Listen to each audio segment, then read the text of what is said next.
The buildup of warming gases in the atmosphere rose to record levels in 2020 despite the pandemic, according to the World Meteorological Organization.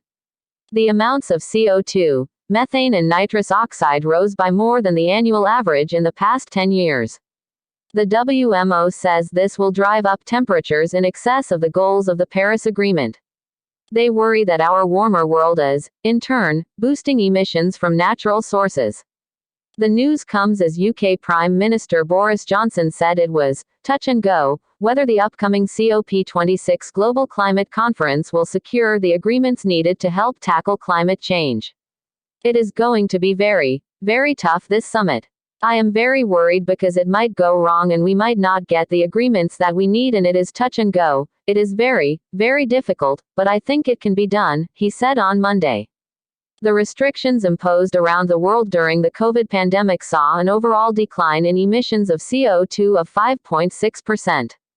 So why hasn't that fall been echoed in atmospheric concentrations, which are the subject of this latest data from the WMO? There are a number of factors involved. Around half of emissions from human activity are taken up by trees, lands and oceans. But the absorbing ability of these sinks can vary hugely, depending on temperatures, rainfall and other factors. Another issue is that over the past decade, emissions of CO2 have increased progressively. So even though carbon output was down last year, the increase in the level in the atmosphere was still bigger than the average between 2011-2020.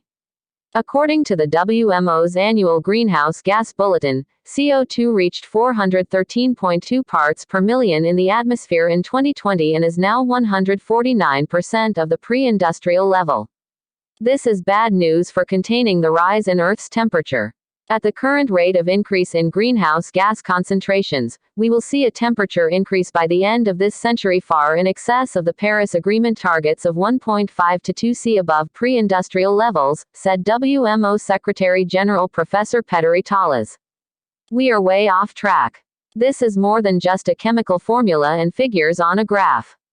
It has major negative repercussions for our daily lives and well-being, for the state of our planet and for the future of our children and grandchildren, said Professor Talas. The authors say the last time the Earth experienced a comparable concentration of CO2 was 3 to 5 million years ago, when temperatures were 2 to 3 C warmer and sea level was 10 to 20 meters higher than it is today. One of the big concerns for researchers is that the ongoing rise in temperatures may actually cause a rise in warming gases from natural sources. Scientists are concerned that this is already happening with methane. Although it has a shorter lifespan than CO2, methane is far more potent as a warming chemical.